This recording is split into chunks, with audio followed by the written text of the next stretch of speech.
Ya baik, selamat pagi buat teman-teman semua. Salam pengadaan. Semoga di pagi hari ini kita sehat walafiat. Nah, di sini saya ingin sampaikan ada beberapa kasus sederhana ya. Ini berkaitan dengan ketentuan yang diatur di dalam Peraturan Lembaga Nomor 4 Tahun 2021 tentang pembinaan pelaku usaha, khususnya di daftar hitam ya, atau sanksi daftar hitam.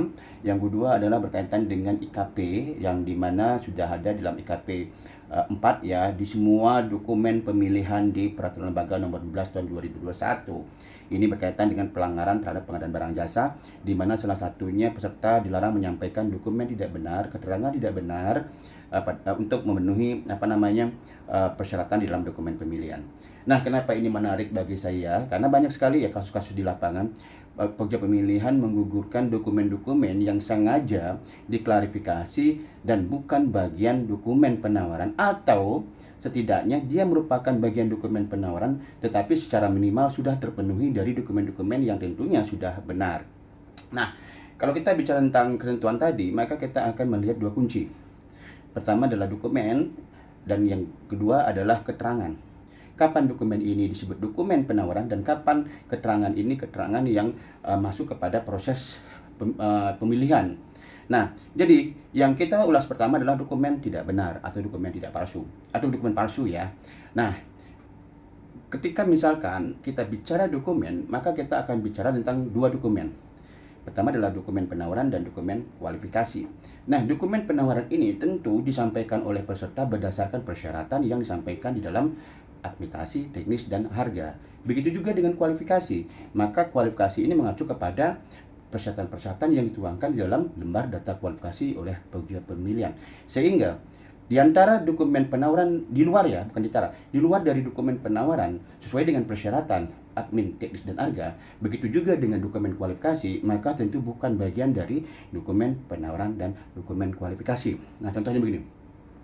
Kalau kita bicara tentang personil manajerial, maka dokumen yang dibutuhkan adalah dokumen daftar isian personil manajerial dan pengalaman. Itu pun kalau diminta pengalaman.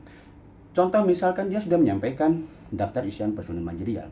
Lalu kemudian dia menyampaikan dua pengalaman sesuai dengan jumlah paling banyak pengalaman yang disampaikan, yang dipersyaratkan di dalam dokumen pemilihan. Contohnya misalkan pengalaman yang disampaikan di sini adalah 7 misalkan ya. Padahal persyaratan adalah 2. Lalu kemudian di antara 2 ya, secara minimal sudah terpenuhi oleh peserta, dan Pokja sudah melakukan klarifikasi baik ke peserta ataupun pada pihak lain. Lalu kemudian ada 5 ya, ada 5 pengalaman yang di luar dari 2 yang sudah diklarifikasi ternyata tidak benar.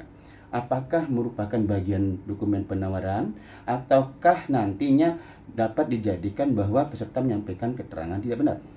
Ya, maka dari itu saya ingin sampaikan, kalau kita bicara tentang proses pemilihan, maka kasus tadi ya jelas tidak bisa dijadikan alasan gugur ataupun memblacklist peserta. Kenapa? Karena peserta sudah menyampaikan 2 dokumen yang benar, yang tentunya sudah sesuai dengan persyaratan. Ini saya juga contohkan kepada kualifikasi misalkan. Kualifikasi itu kan meminta pengalaman paling tidak satu ya pengalaman dalam 4 tahun terakhir. Biasanya ada peserta yang menyampaikan lebih dari satu. Apakah keseluruhan yang disampaikan di dalam kualifikasi itu akan diperiksa oleh Pokja? Itu tidak ya, cukup satu saja.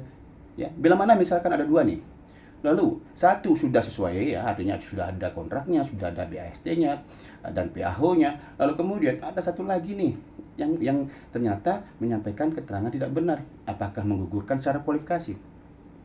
Begitu juga dengan KD. Itu cukup satu. Kalaupun itu misalkan sudah sesuai dengan subklasifikasi, jadi nggak perlu lagi mencari KD yang di luar dari subklasifikasi atau nilai 3 kali NPT. Jadi artinya apa? Di sini khusus untuk dokumen, maka pemberlakuannya adalah dalam hal dokumen penawaran ini yang artinya menentukan apakah dia lulus atau tidak, dan ternyata dia menyampaikan keterangan tidak benar di dalamnya, maka itu baru bisa digugurkan dan di blacklist. Tetapi ketika dokumen-dokumen ini sudah memenuhi syarat, lalu kemudian ada dokumen-dokumen lain yang tidak perlu dievaluasi karena sudah dari memenuhi syarat, maka apabila ditemukan dokumen itu menjadi tidak benar, maka tidak perlu digugurkan. Ya, Nah, selanjutnya, keterangan tidak benar. Kalau keterangan tidak benar, biasanya muncul pada saat kita meminta penjelasan kepada peserta, atau istilahnya klarifikasi. Di dalam klarifikasi, tentu si peserta ini harus menyampaikan penjelasan keterangan yang sebenar-benarnya kepada pogja pemilihan. Dalam hal dia menyampaikan keterangan benar, tetapi kemudian menjadi tidak benar karena informasi dan pengaduan yang bisa dibuktikan, maka tentu sanksinya sudah jelas ya. Digugurkan, pencairan jaminan penawaran, dan sanksi blacklist sudah sangat jelas. Tetapi kalau misalkan keterangan-keterangan itu tidak atau bukan bagian yang perlu disampaikan dan ternyata dianggap pogja tidak benar, itu bukan bagian yang harus dijadikan dasar untuk menggugurkan. Ya, jadi keterangan-keterangan ini lebih bersifat penjelasan pada saat klarifikasi atau pada saat pembuktian, misalkan dibutuhkan penjelasan oleh pogja pemilihan kepada peserta. Nah, khusus untuk dokumen tidak benar, yang sering terjadi adalah SKP.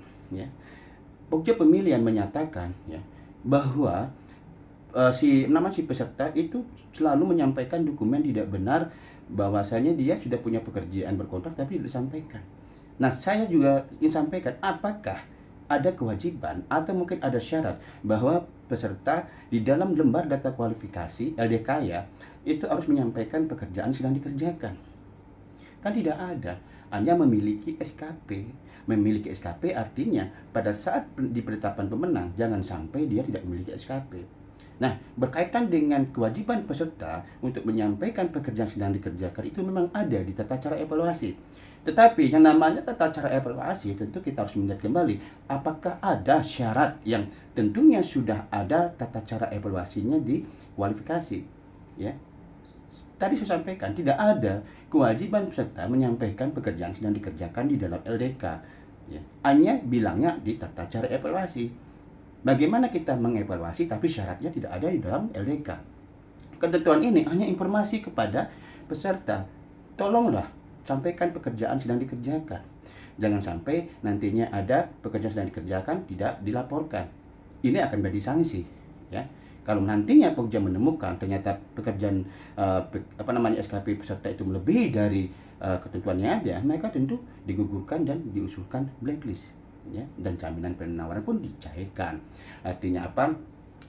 Ini SKP ini ya bukan bagian pekerjaan yang sedang kerjakan, ini bukan bagian syarat yang harus disampaikan peserta pada saat kualifikasi, ya, ataupun si peserta harus menghitung SKP tidak. Kuncinya memiliki, ya. Jadi artinya apa? Ketika dia dimenangkan, tolong dong masih memiliki SKP.